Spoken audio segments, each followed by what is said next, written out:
Just recording this just to kind of like recap at some point. Um, so I'm just moving my work stuff. So I'm gonna give you a quick intro to myself and then hear more about you and then walk you through what Funda AI is. So Right. on a personal level, I'm a Zimbabwean-born self-taught software engineer. Born in Zimbabwe, lived there my entire life. Moved to South Africa to study initially.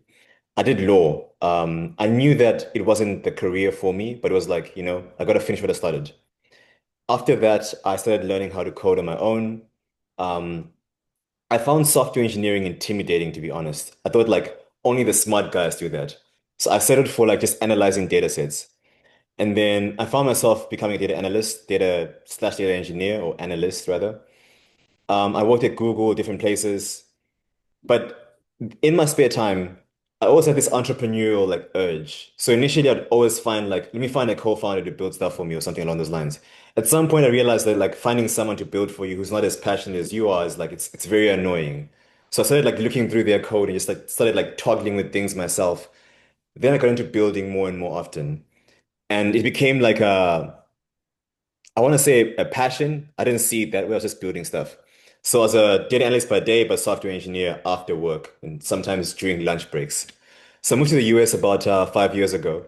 When I first moved, I built like a startup in EdTech to train data analytics talent and outsource them in data engineering talent, outsource them to the US and other African markets. Raised money from a few VCs in Nigeria and across Africa in general. Things didn't go as planned. Like startups are hard. Like sometimes you fail for whatever reason. The reason was that the model we had to monetize this it wasn't sustainable. So I had this weird phase where now I was in a new continent. I didn't have a comp sci background. I wanted to get into software engineering, but because it made sense with my just the way I approach things in general, I could build ideas and just advance my career. But then to people that I applied to jobs to, I was like, on paper, you're a data analyst, a data engineer, but you say you're a software engineer. There was a mistrust about what I said I could do. So it took a while for me to get my first internship. I had to like research founders and just hunt them down basically. Um, and then I worked there for a while, got laid after some time, and then like went to hackathons multiple times, like back to back, pitching ideas. At some point, one of the ideas that I had got like a paying user in the hackathon itself. It didn't the deal fell through later on, but it was like a promising sign. I went around like literally the city of like in New York, in the city, in the actual city. I went hunting down for founders and just like finding founders I could pitch to. So I'd pitch things that I built to either get them to buy my stuff or like get them to hire me. It was a long process. But through that, I got hired. I got found and hired by Blackstone as a software engineer. So that's my journey so far. Do you want to let me know more about yourself and yeah, your journey? Oh, okay, that's fine. So I'm Samuel Abolo. I'm from Nigeria. I got into tech when I was pretty young, actually. When I was around 10, 11. The high school I went to, YHS, they use laptops for note-taking, tests, homeworks. So that was actually the first time I had my own personal like computer, and so I started playing around stuff. At 10, I got interested in game development or networking. So I was trying to figure out how these things were being built, video games in particular.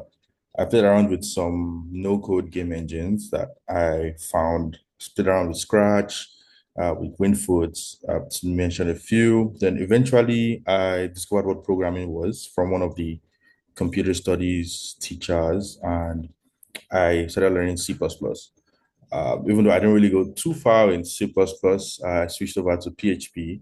That was around when I was 11 or 12. Yeah, and I've been coding ever since. I got into data science stroke machine learning in 2019. I was able to land a 1 month internship at this engineering company in Lagos. Engineering meaning they build softwares for other companies. So they don't have their own flagship products, but they just build for other companies. And there was this practice software they were working on for students studying for WIC. WIC is like the high school exam that kids in West Africa write before they go to college. So they had this practice software, and the internship I got into data science because the task I was given was to predict the student scores in WIEC or any examinations based off of their performance on the practice software. So that was what really raised my interest in data science stroke machine learning, and I've been learning ever since. Right now, I work at TripAdvisor on a contract or contractor basis in their data platforms team. So their machine learning platforms team. And what we basically do is we provide a platform for the data scientists to run machine learning, train machine learning models, serve them to all of our users. Yeah. Nice. Samuel, that's very impressive. Like an enterprise is it's a pretty big company. A lot of data you're dealing with. Pretty exciting, honestly. Yeah. I'm gonna share my screen to show you like the FundaAI presentation. So, well, can you see it now? It looks like it's still loading. Yeah, I can see it. Yeah. Perfect, perfect. So, with Funda AI, I have built an AI school to build young Africans between 12 and 18 into globally competitive software engineers. I assume you've heard of Fundela, right? You know of Fundela. Yeah, funny story. I was actually part of their network a while ago.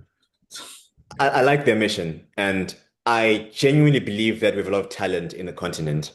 Um, from the other startup that I had to build like engineering, data engineering talent. I learned that you are better off like the same as your journey. You're better off like embedding those skills in kids when they're very young. Because when you get them young, you can start like building like a lot of skills. You can get them to become globally competitive very early. If you try and capture them through the boot camps as adults, yeah, some people can catch on very quickly. Some people are self-driven like that, but it's you're not really capturing the full pipeline. So that's the core mission. So the way I go about it is two things. There's a virtual campus and a virtual apprenticeship. And the virtual campus actually mirrors your journey, and I like that a lot. What this is in practice is the kids buy laptops or their parents buy laptops.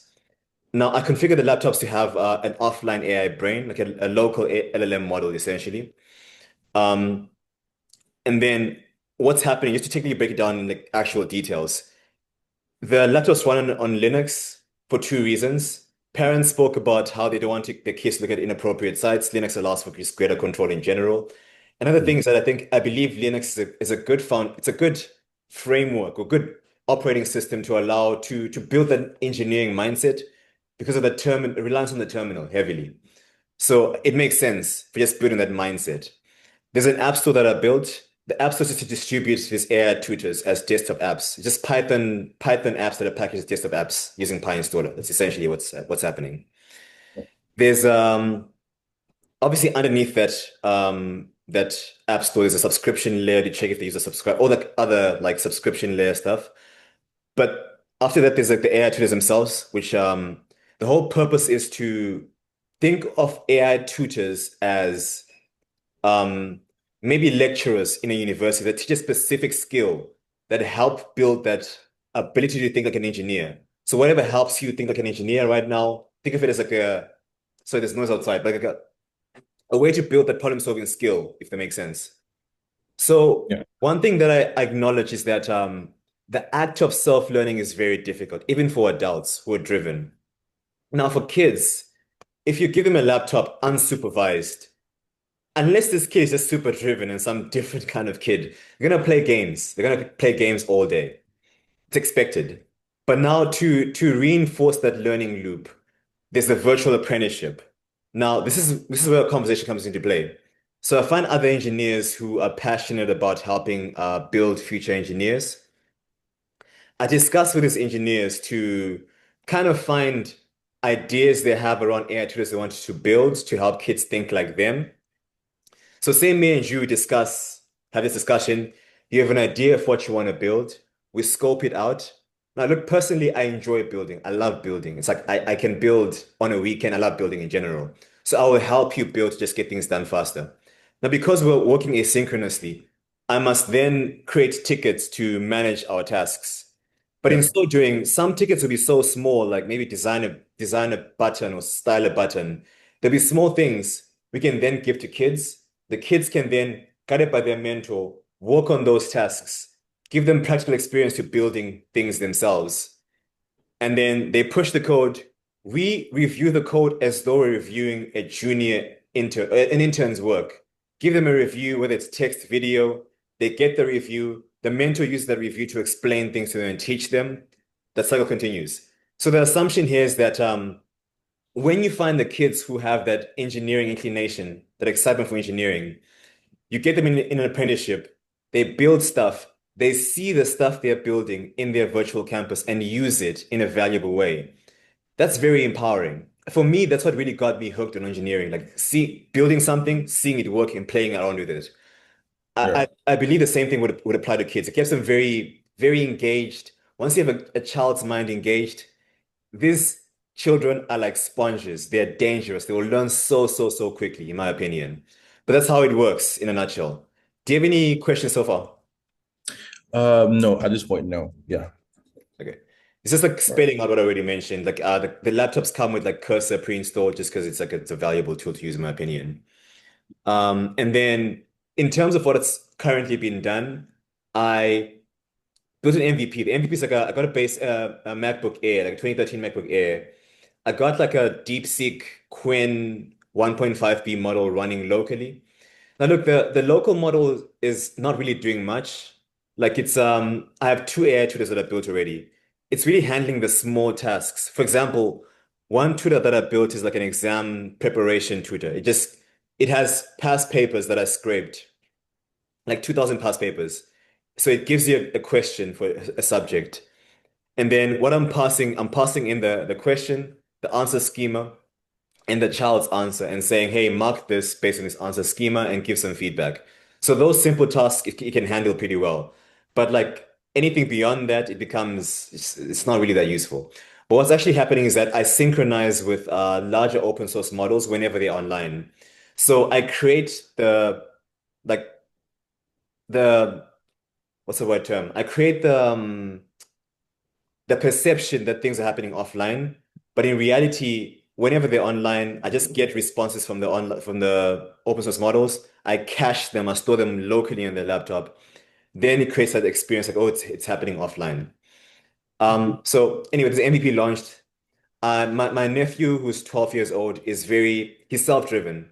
He wants to be an engineer. He's been learning stuff himself. So I saw it as an ideal like test or pilot user to send it to. And then the last 10 to 12 weeks, I've been having weekend mentorship sessions with him to understand just exactly how does a 12-year-old's mind work. Because yeah, ideas sound good, but then in practice, what actually helps him learn? I think through those 12 weeks, I've then adapted to this model because it makes more sense from what I've seen so far. So this is just him with his laptop and just like working on things basically.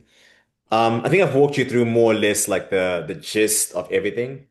I don't expect you to have an AI tutor idea right now because we just had a conversation, but it's more to open up that line of communication and just hear your thoughts and just like hear if it's something you're keen to contribute to and just hear your thoughts in general. Okay.